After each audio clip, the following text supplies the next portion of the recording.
मेरे YouTube channel commerce study point पर आप सभी का बहुत बहुत स्वागत करती हूँ। तो फ्रेंड्स, हम कंटिन्यू कर रहे हैं क्लास 11th के सब्जेक्ट इकोनॉमिक्स के साथ और आज हम शुरू करेंगे हमारा नया चैप्टर जो है उदारीकरण, निजीकरण और वैश्वीकरण। ये है आपका चैप्टर नंबर 3 जो आपकी इकोनॉमिक्स की पार्ट 2 है, आपकी बुक जो भारतीय अर्थव्यवस्था वाली, उसका चैप्टर 3 हम करेंगे आज। और फ्रेंड्स, इसके पहले के भागों में हमने भारतीय अर्थव्यवस्था, निर्धनता, इन चैप्टर को कंप्लीट किया है। यदि आपने अभी तक उन भागों को नहीं देखा है तो स्क्रीन पर आई बटन को प्रेस करें और उन पिछले भागों को देखें। फ्रेंड्स, मेरे वीडियो से आप बहुत जल्दी पूरा चैप्टर बहुत ही कम समय में आसानी से रिवाइज कर पाएंगे। तो फ्रेंड्स, इसे ज़्यादा से ज़्यादा लाइक करें, सब्सक्राइब करें और अपने फ्रेंड्स के साथ इसे शेयर ज़रूर करें। तो हम हमारा चैप्टर स्टार्ट करते हैं, उदारीकरण, निजीकरण और वैश्वीकरण। फ्रेंड्स, अभी ये कोरोना की सिचुएशन से आपके सिलेबस में ये पूरा चैप्टर नहीं है। इस चैप्टर का कुछ भाग आपके सिलेबस से अभी एग्जाम पॉइंट ऑफ व्यू से डिडक्ट हो गया है। तो जहाँ तक का है हिस्सा हमारे सिलेबस में, उसी को हम कवर अप करेंगे आज, और बाकी फिर उसके आगे का हिस्सा मैं आपको बताऊंगी कि वो अपने सिलेबस में भी डिडक्ट हो गया है।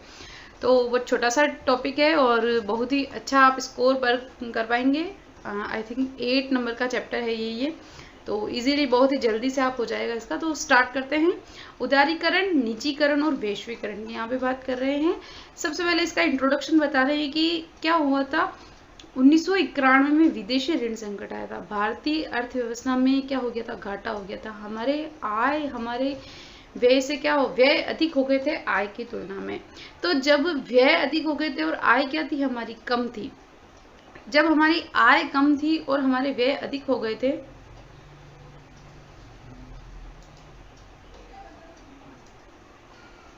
तो हमारे 1991 में क्या हुआ था, विदेशी ऋण संकट पैदा हो गया था। और विदेशी ऋण की स्थिति पैदा क्यों हुई, सबसे पहले क्योंकि हमारी जो आय थी और उसके कंपैरिजन में हमारे जो व्यय थे वो क्या थे, अधिक थे। यानी कि हमारे व्यय अधिक थे तो हमारी इनकम कम थी, तो हमें उस व्यय को पूरा करने के लिए, निपटाने के लिए क्या लेना पड़ा, ऋण लेना पड़ा। और जब हमने ऋण लिया तो 1991 में हमारे पास क्या हो गई, विदेशी ऋण का संकट आगे पर आ गया। क्योंकि हमारी इनकम क्या थी, कम थी। इनकम कम थी और हमारे व्यय क्या थे, अधिक थे। तो हमारे को क्या लेना पड़ा, ऋण लेना पड़ा। और जब हमने ऋण लिया तो हमारे ऊपर क्या पैदा हो गए, संकट पैदा हो गए।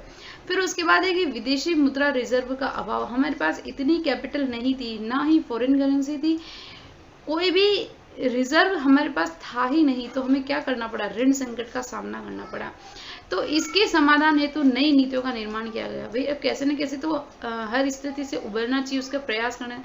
तो उस प्रयास से, इस ऋण संकट की स्थिति से उबरने के लिए क्या किया गया, नई नीतियों का निर्माण किया गया, जिसके अंदर हमारे व्यय कम रखे गए, आय को बढ़ाने के लिए साधनों की उपलब्धता आदि का सोचा गया कि किस तरह से हमारी आय ज्यादा हो सकती है। और फिर अगला जो कदम उठाया गया था वो था विकास रणनीतियों की संपूर्ण दिशा में परिवर्तन। हमारी जो विकास रणनीतियां थी, क्या थी हमारी विकास रणनीतियां, पंचवर्षीय योजनाएं, हरित क्रांति, औद्योगिकीकरण, औद्योगिक नीति, ये सब जो हमारी रणनीतियां थी, योजनाएं थी, उनकी दिशा में क्या किया गया, परिवर्तन किया गया, जिससे क्या हो, हमारा आय का अधिक हो और हमें इस विदेशी ऋण संकट से क्या हो, छुट्टी मिले। तो ये है, बात कर रहे हैं हम इस चैप्टर की। तो जब इस दिशा में परिवर्तन किया गया, नई नीतियों का निर्माण किया गया, तो वो क्या नई नीतियां थी जो विदेशी ऋण संकट से उबरने के लिए बनाई गई, और कौन सी दिशा में क्या परिवर्तन किए गए, उसकी हम बात करेंगे इस टॉपिक में। तो उसी के लिए ये है उदारीकरण, निजीकरण और वैश्वीकरण। ये तीनों नई नीतियां हैं एक तरह से, जो किस लिए बनाई गई थी, विदेशी ऋण संकट से उबरने के लिए बनाई गई थी। ठीक है, फिर बात करते हैं आगे, इस चैप्टर में बढ़ते हैं कि इसकी पृष्ठभूमि क्या है। आखिर देखो क्या हुआ था जब ये सिचुएशन पैदा हुई, उसकी हम बात कर रहे हैं यहाँ पे। तो सबसे पहले क्या हुआ था, देखो फ्रेंड्स, हम हमारे देश को विकास की अवस्था में थे। हमारा देश जब आजाद हुआ, स्वतंत्र हुआ, जब आजाद हुआ हमारा देश, तो देश के निर्माण का जो भार है वो कहाँ आ गया, भारतीयों के कंधों पर आया। जब ऐसा हुआ तो हमें क्या करना पड़ा, हमें विकास हेतु कार्य करने पड़े। और इन विकासों के कार्य के लिए, इन विकासात्मक कार्यों के लिए क्या हो गया, हमारा आय से अधिक व्यय हो गया। ठीक है ना, आय से अधिक व्यय, यानी कि हमारी जो इनकम थी वो तो क्या थी, कम थी, और हमारे जो एक्सपेंस थे वो क्या हो गए, ज्यादा हो गए। जब ऐसा हुआ तो हमारे पास क्या हो गया, हमें आय हमारी कम थी और व्यय हमारे क्या थे, ज़्यादा थे। जब ज़्यादा थे तो आपके पास इनकम भी नहीं होगी और आप एक्सपेंस किए जाओगे तो क्या करना पड़ेगा, आपको किसी से पैसा लेना पड़ेगा, मांगना पड़ेगा। तो इस खर्चे को चलाने के लिए भी हमें क्या लेना पड़ा, उधार लेना पड़ा। खर्चा चलाने के लिए हमें क्या करना पड़ा, उधार लेना पड़ा। तो इस उधार को करने से हमारे आयतों में क्या हो गई, वृद्धि हो गई, ठीक है ना। आयतों में वृद्धि वही उधार हो गया एक तरह से कि भाई हमारे पास हमारी चलाने के लिए न तो पैसा है ना ही साधन है, तो हमारे आयात क्या हो गए, बढ़ हो गए। आयात जब बढ़े तो विदेशी मुद्रा कोष हमारा क्या हो गया, समाप्त हो गया। हमारे पास कोई फॉरेन करेंसी नहीं बची।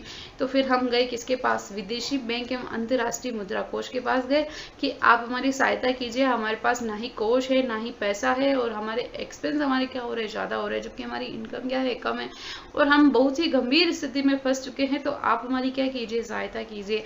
तो विश्व बैंक एवं अंतर्राष्ट्रीय मुद्रा कोष ने बोला कि हम आपकी सहायता तो करेंगे, जरूर करेंगे, लेकिन हम आपको ऋण देने के लिए भी तैयार है, लेकिन उसके लिए आपको हमारी कुछ बातों को क्या करना पड़ेगा, मानना पड़ेगा। आपको हमारे बताए अनुसार आपकी नीतियां बनानी पड़ेगी। हम जैसा कहेंगे वैसा आपको करना पड़ेगा, तो हम आपको क्या करेंगे, ऋण दे देंगे। तो ठीक है ना, मरता क्या ना करता। ठीक है, आपको भी बोल रहे हैं, आप भी 11th का एग्जाम है, आपका 11th का एग्जाम है और आपका सिलेबस अभी तक कंप्लीट नहीं हुआ है।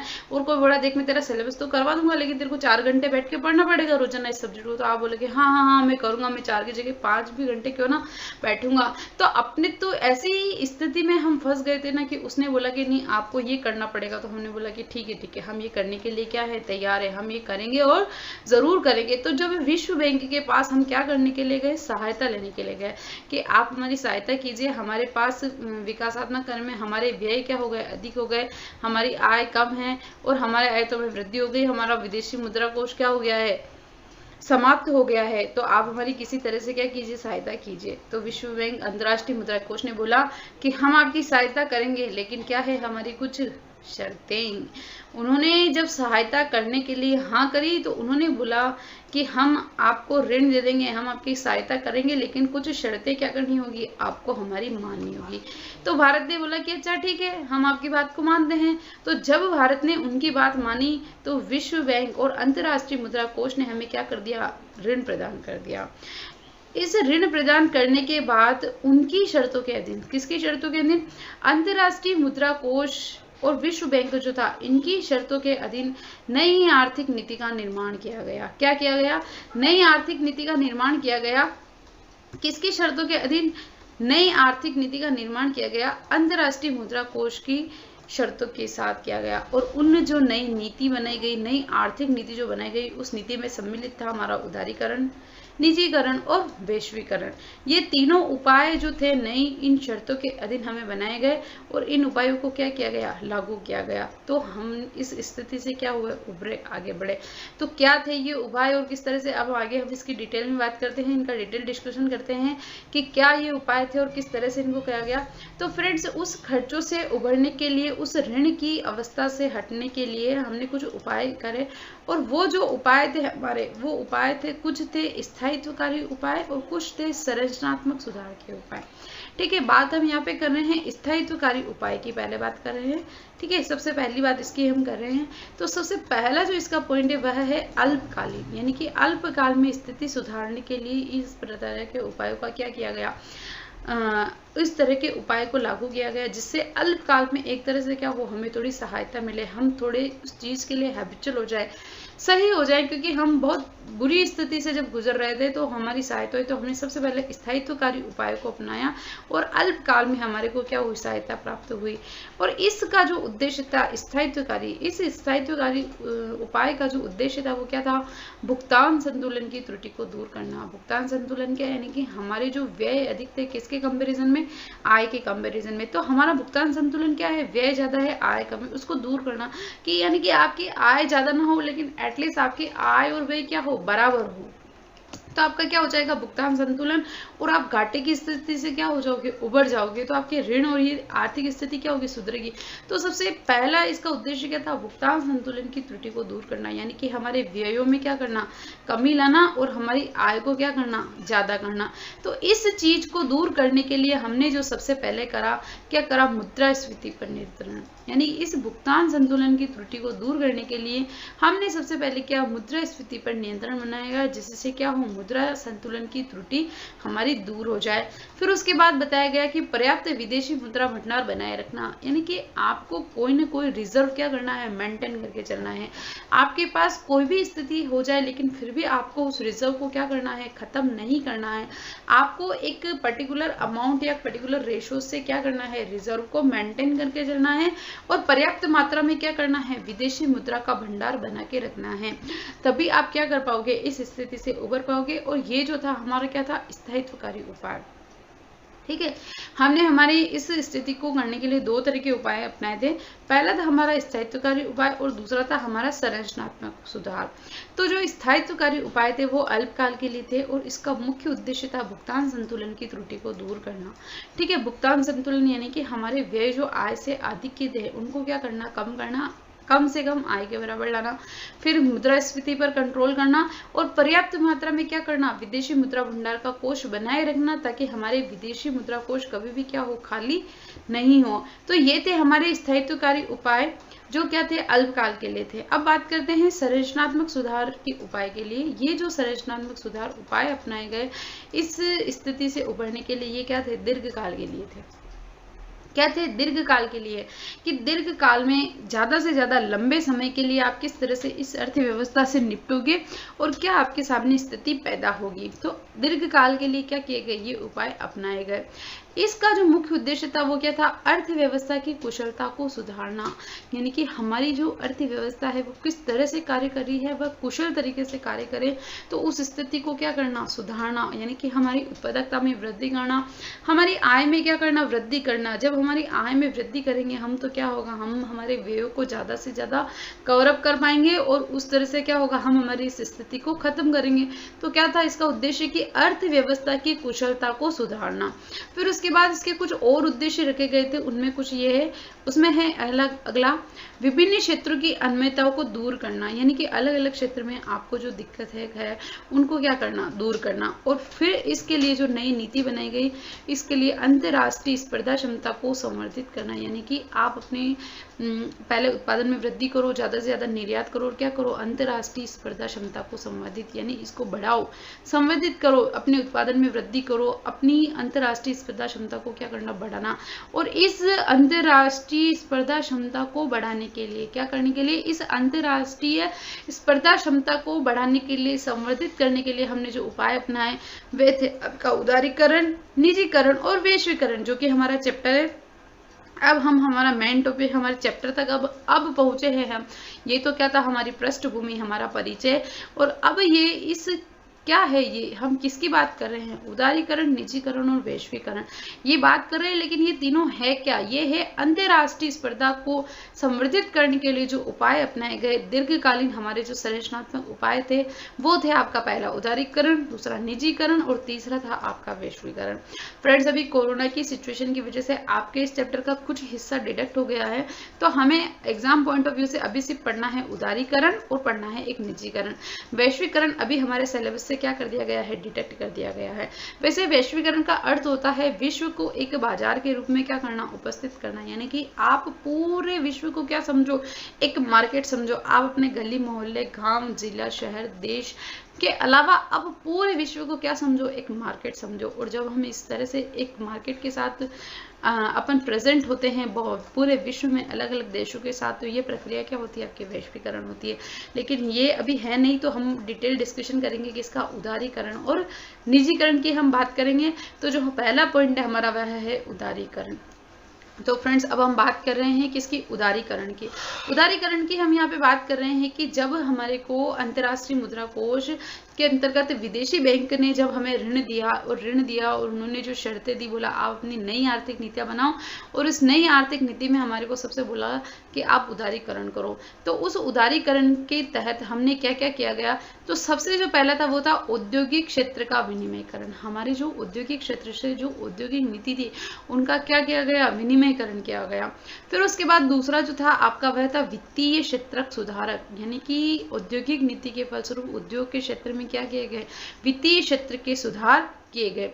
फिर उसके बाद आपके किया गया कर व्यवस्था में सुधार। कर व्यवस्था यानी कि हमारे द्वारा प्राप्त किए गए लाभों में, हमारे द्वारा प्राप्त किए लाभों का कुछ हिस्सा जो क्या करते हैं हम सरकार को चुकाते हैं, तो उस व्यवस्था में क्या करना, सुधार करना। तो जो कर व्यवस्था थी किसकी, उद्योगों की। उद्योग जो अपने लाभ कमाते हैं उन लाभों का कुछ हिस्सा जब सरकार को दिया जाता है तो वह क्या कहलाता है, कर कहलाता है। और जो कंपनीज देती है, यानी कि जब हम कंपनी के लेवल पर देती तो वो होता है आपका अप्रत्यक्ष कर।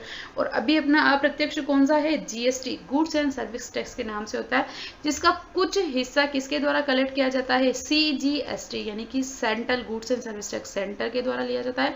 और दूसरा होता है आपका एसजीएसटी। एसजीएसटी होता है आपका state goods and service tax, यानी कि इस पूरे जीएसटी पूरा आपका एक टैक्स होता है, इनडायरेक्ट टैक्स जिसको कहते हैं। और इसे बांटा गया है कितने, दो भागों में। पहला होता है आपका CGST, central goods and service tax, यानी कि इस टैक्स का जितना हिस्सा केंद्र सरकार के पास जाएगा वो क्या होगा, आपका सीजीएसटी होगा। और जितना हिस्सा किसके पास जाएगा, राज्य सरकार के पास, वो होगा आपका एसजीएसटी। एक और होता है, तीसरा होता है आपका आईजीएसटी। वो होता है केंद्र शासित प्रदेशों के लिए। ये बात होती है कि जहाँ पे स्टेट नहीं होके क्या होते हैं, केंद्र शासित प्रदेश होते हैं, तो वह होता है आपका आईजीएसटी। तो फ्रेंड्स टोटल पूरा होता है आपका क्या होता है, जीएसटी होता है। तो इस तरह की जो कर व्यवस्था थी और कर व्यवस्था में क्या करना, सुधार करना, जिससे नए नए उद्योग को प्रस्तावित हो, उद्योगों का क्या हो, संवर्धन हो। फिर था आपका एक विदेशी विनिमय सुधार, यानी कि विदेशी विनिमय सुधार से संबंधित प्रक्रिया को अपनाना, जिससे क्या हो, ज्यादा से ज्यादा फॉरेन ट्रांजेक्शन हो, ज्यादा से ज्यादा फॉरेन मनी क्या हो आए और हमारी विदेशी मुद्रा के जो भंडार है वो क्या हो, फिर से बढ़ जाए। फिर उसके बाद अगला जो सुधार किया गया वह था आपका व्यापार एवं निवेश नीति में सुधार करना। व्यापार एवं निवेश नीति सुधार, यानी कि हम जो कोई बिजनेस कर रहे हैं, ठीक है ना, हम जो कोई बिजनेस कर रहे हैं उस बिजनेस को करने के लिए जो इन्वेस्टमेंट पॉलिसी है, ठीक है ना, हमारे बिजनेस को करने के लिए जो इन्वेस्टमेंट पॉलिसी है उस पॉलिसी में क्या करना, सुधार करना, जिसके लिए क्या बोलते हैं, लाइसेंस व्यवस्था और इस तरह की बताई गई थी कि कुछ क्षेत्रों के लिए क्या किया गया, लाइसेंस व्यवस्था को बनाया गया, जिससे कि आप क्या कर सकते हो, लाइसेंस लेके उस बिजनेस को क्या कर सकते हो, रन कर सकते हो। और किसी भी उद्योग को मार्केट में आने के लिए क्या किया गया, प्रेरित किया गया, प्रोत्साहित किया गया कि आप मार्केट में आओ, अपना बिजनेस करो, पैसा बढ़ाओ, उत्पादकता करो, संवर्धन करो। जब देखो सबसे पहले क्या करेंगे, निवेश नीति में सुधार करेंगे, यानी कि जब हम उसमें उसको एंट्री करना इजी करेंगे, ठीक है ना, एंट्री करना इजी करेंगे तो हमारा क्या होगा, देखो हम इसकी पूरी बात करते हैं एक तरह से फिर से इसको, कि जब उदारीकरण की जो हमारी प्रक्रिया बनाई गई उस उदारीकरण में क्या करना है, हमारे को व्यापार और निवेश नीति में सुधार। जब हम ऐसा करेंगे तो क्या होगा, ज्यादा से ज्यादा लोग बिजनेस किस में आएंगे, उद्योग करेंगे, औद्योगिक निवेश करेंगे। जब ज्यादा से ज्यादा औद्योगिक निवेश होगा तो क्या होगा, हमारी उत्पादकता में वृद्धि होगी। उत्पादकता में जब वृद्धि होगी तो हम हमारे अधिक बने हुए सामान का क्या करेंगे, निर्यात करेंगे। जब हम इसका निर्यात करेंगे तो क्या होगा, हमारे पास विदेशी मुद्रा की प्राप्ति होगी। और जब विदेशी मुद्रा की प्राप्ति होगी तो हमारे पास विदेशी मुद्रा का निर्माण, विदेशी मुद्रा कोष क्या होंगे, जमा होंगे, हमारा विदेशी विनिमय सुधार सुधरेगा, हमारे वित्तीय क्षेत्र सुधरेगा। तो अल्टीमेटली हमारे सारे गोल क्या होंगे, कंप्लीट होंगे। तो जब विश्व बैंक और विदेशी मुद्रा कोष ने जब हमें ऋण दिया ना, क्योंकि हम क्या हो गए थे, घाटे के बहुत अधिक बुरी स्थिति में जब फंस गए थे, तो हम गए किसके पास, गए जाके हमने दरवाजा खटखटाया किसका, विश्व बैंक का और अंतर्राष्ट्रीय मुद्रा कोष का, कि आप हमारी कुछ सहायता कीजिए ताकि हम हमारी इस स्थिति को क्या कर सके, खत्म कर सके। तो उन्होंने बोला कि हाँ हम आपको लोन देंगे, जरूर देंगे, बस करना क्या है, आपको हमारी शर्तें माननी है, हम जो बताएं आपको वैसा ही करना है। तो बोले कि अच्छा ठीक है, हम आपकी शर्त मानेंगे, बताइए आपकी शर्त क्या है। तो उन्होंने बोला कि सबसे पहले आप आपकी नई आर्थिक नीति बनाओ, उसके लिए आप उपाय अपनाओ। क्या उपाय अपनाओ? जो ये अपन ने भी पढ़े थे उपाय, आप स्थायित्वकारी उपाय अपनाओ, संरचनात्मक सुधार होगा। तो इस संरचनात्मक सुधार उपाय के अंतर्गत दीर्घ काल के लिए, है ना, दीर्घ काल के लिए हमने जो अंतर्राष्ट्रीय स्पर्धा संवर्धित करने के लिए जो नीतियां अपनाई वो थी हमारी क्या? उदारीकरण, निजीकरण और वैश्वीकरण। तो उदारीकरण में सबसे पहले आपको बोला कि आप सबसे पहले औद्योगिक क्षेत्र का विनिमयीकरण कीजिए, फिर आप अपने वित्तीय क्षेत्र को क्या कीजिए? सुधारिए, आप अपनी कर व्यवस्था को सुधारिए, विदेशी विनिमय में सुधारिए, और फाइनली क्या बोल रहे हैं आपको? व्यापार एवं विदेश नीति में सुधारिए। इससे सबसे ज्यादा क्या होगा? आपका उत्पादन संवर्धन, निर्यातों में वृद्धि होगी, और क्या होगी? आपके विदेशी मुद्रा भंडार जमा होगा। तो यह थी हमारी पहली नीति जो हमने बनाई थी। नई बात करते हैं दूसरी नीति की, वह है आपका निजीकरण। अब ये निजीकरण क्या कहता है दोस्तों, इसकी बात करते हैं। निजीकरण जैसा कि नाम से ही हो रहा है, हमने जो पढ़ा था भारतीय अर्थव्यवस्था चैप्टर, उसमें बताया था कि जब हमारे औद्योगिक क्षेत्र, औद्योगिक नीति का जब निर्माण किया गया तो उद्योगों को हमने 3 श्रेणी में बांटा था। आपको याद होगा, अगर आपको याद नहीं है तो आप उस रिवीजन वीडियो को देखें, भारतीय अर्थव्यवस्था चैप्टर 2, और स्क्रीन पर आई बटन को प्रेस करें आप और उस वीडियो को देखें। आप बहुत जल्दी ही उस चैप्टर का पूरा रिवीजन बहुत आसानी से कम समय में कर पाएंगे। फ्रेंड्स मुझे मोटिवेट करते रहने के लिए मेरे वीडियो को ज़्यादा से ज़्यादा लाइक करें, सब्सक्राइब करें, अपने फ्रेंड्स के साथ शेयर करें। तो फ्रेंड्स मैं आपसे पूछ रही हूँ कि हमारी जो औद्योगिक नीति थी, भारतीय अर्थव्यवस्था के अंदर जो औद्योगिक नीति हमने बताई गई थी, मेरा सवाल है आपसे कि उसके अंतर्गत उद्योगों को कौन से 3 क्षेत्र में बांटा गया था, उनका नाम क्या है? आप कमेंट बॉक्स में मुझे उन तीनों ही उपक्रमों का क्या करेंगे? नाम करके बताएंगे। 3 भागों में हमने बांटा था उद्योगों को, क्या थे? ठीक है, आप उन तीनों का मुझे कमेंट बॉक्स में कमेंट करके बताएं कि क्या थे। बात कर रहे हैं हम निजीकरण की, तो क्या बोल रहे हैं? सार्वजनिक उपक्रम के स्थायित्व या प्रबंध का सरकार द्वारा अपना स्वामित्व विनिवेश प्रक्रिया के तहत निजी क्षेत्र को बेचना। देखो क्या बोल रहे हैं, सार्वजनिक उपक्रम, ठीक है ना। सार्वजनिक उपक्रम यानी कि ऐसा कोई उपक्रम, ऐसा कोई बिजनेस, ऐसा कोई उद्योग जो किसके अंडर में है? सरकार के क्षेत्र में, जिसका स्वामित्व किसके पास है? सरकार के पास है, सार्वजनिक क्षेत्र में। फ्रेंड्स आपको जो क्वेश्चन पूछा है उसका ए का आंसर होगा सार्वजनिक। क्या होगा? सार्वजनिक क्षेत्र। ठीक है, तो क्या करना? सार्वजनिक क्षेत्र में जो सार्वजनिक क्षेत्र के उपक्रम थे, ठीक है ना, सार्वजनिक क्षेत्र यानी कि क्या? जिसका अधिकार, दायित्व और सारा किसके पास? सरकार के पास था। तो सार्वजनिक क्षेत्र के उपक्रमों के स्थायित्व यानी उनका जो प्रबंध, मैनेजमेंट, स्थायित्व था, क्या करना? सरकार द्वारा स्वामित्व विनिवेश प्रक्रिया यानी कि विनिवेश प्रक्रिया के तहत क्या करना? निजी क्षेत्र को बेचना। यानी कि गवर्नमेंट के पास जो बिजनेस है, जो उद्योग गवर्नमेंट के पास थे, गवर्नमेंट ने बोला कि हमारा इन बिजनेस पे क्या है? राइट्स है, और हम ये बिजनेस खुद करते हैं, ये सार्वजनिक क्षेत्र के उद्योग हैं। तो आप क्या करो? विनिवेश प्रक्रिया यानी कि आप पैसा इन्वेस्ट करो और इस विनिवेश प्रक्रिया के तहत क्या कर दिया? उनको निजी क्षेत्रों को बेच दिया, यानी उनका क्या कर दिया? निजीकरण कर दिया। तो गवर्नमेंट क्षेत्र में जो उद्योग थे, सरकारी उपक्रम में जो उद्देश्य थे, जो उद्योग थे, उन उद्योगों को विनिवेश प्रक्रिया के तहत क्या करना? निजी क्षेत्र को दे देना। यानी कि पहले कोई काम सिर्फ गवर्नमेंट करती थी, फिर गवर्नमेंट ने बोला कि नहीं, हम इसका क्या कर रहे हैं? निजीकरण कर रहे हैं, यानी कि वो क्षेत्र भी अब क्या हो जाएगा? प्राइवेट हो जाएगा। तो प्रक्रिया के तहत निजी क्षेत्र को बेचना, ये जो प्रक्रिया थी क्या थी? निजीकरण कहलाती है। यानी आप सीधा सीधा समझो, कोई भी गवर्नमेंट उपक्रम है यानी कि क्या है? पब्लिक, ठीक है। किसी भी सार्वजनिक उपक्रम को आपने क्या कर दिया? प्राइवेट, ठीक है, प्राइवेट में उसका कन्वर्ट हो गया। और ये जो कन्वर्जन हुआ है ना, पब्लिक से प्राइवेट में जो कन्वर्जन हुआ, ये जो प्रोसेस थी, ये प्रोसेस क्या थी? आपकी विनिवेश प्रक्रिया, ठीक है ना। तो किसी भी सार्वजनिक उपक्रम का विनिवेश प्रक्रिया के अंतर्गत उसका क्या करना? निजी क्षेत्र में उसका परिवर्तन कर देना। ये जो प्रक्रिया कहलाती है, क्या कहलाती है? निजीकरण कहलाती है। ये जो प्रोसेस है आपका क्या है? निजीकरण है। निजीकरण में क्या था? आपके सार्वजनिक क्षेत्र के उद्योगों को क्या कर दिया गया? निजी क्षेत्रों में परिवर्तित कर दिया गया। तो हमारे जो 3 थे, कौन कौन से थे? देखो, पहला था आपका पब्लिक यानी कि सार्वजनिक क्षेत्र के उपक्रम, ठीक है। दूसरा था आपका प्राइवेट यानी कि निजी क्षेत्र के उपक्रम, ठीक है। और तीसरा था आपका सेमी गवर्नमेंट सेमी गवर्नमेंट यानी कि क्या, जहाँ पे प्राइवेट और पब्लिक दोनों जने मिलके क्या कर रहे हैं, काम कर रहे हैं। फ्रेंड्स आपसे एक क्वेश्चन पूछ रही हूँ कि मुझे किसी एक पब्लिक, किसी एक सार्वजनिक उपक्रम का नाम मुझे कमेंट बॉक्स में करके बताएं कि कौन सा सार्वजनिक है और कौन सा सेमी गवर्नमेंट है। एक सेमी गवर्नमेंट और एक सार्वजनिक, दोनों को मुझे कमेंट बॉक्स में कमेंट करके बताएं कि अभी भी वर्तमान में, आज की डेट में अभी भी कौन से ऐसे क्षेत्र हैं जिस पर केवल और केवल किसका अधिकार है, सरकार का, गवर्नमेंट, यानी कि वो क्या है, गवर्नमेंट क्षेत्र के हैं। और कोई एक ऐसा बताएं जो क्या है, सेमी गवर्नमेंट, जहाँ पे सरकार और निजी क्षेत्र दोनों मिलकर कार्य करते हैं। तो फ्रेंड्स ये थे जो उपाय किसने अपनाए थे, नई आर्थिक नीति के अंतर्गत भारत में अपनाए गए थे, उदारीकरण और निजीकरण। फ्रेंड्स एक तीसरा और था वैश्वीकरण, जो अभी कोरोना की सिचुएशन, हमारा जो सिलेबस डिडक्ट हुआ है, तो उस डिडक्ट होने के कारण उसको हमारे सिलेबस से अभी जस्ट इस एग्जाम के लिए क्या किया गया है, रिमूव किया गया है, तो हम उसकी बात नहीं कर रहे हैं। तो यहाँ तक हमारा चैप्टर क्या होता है, कंप्लीट होता है।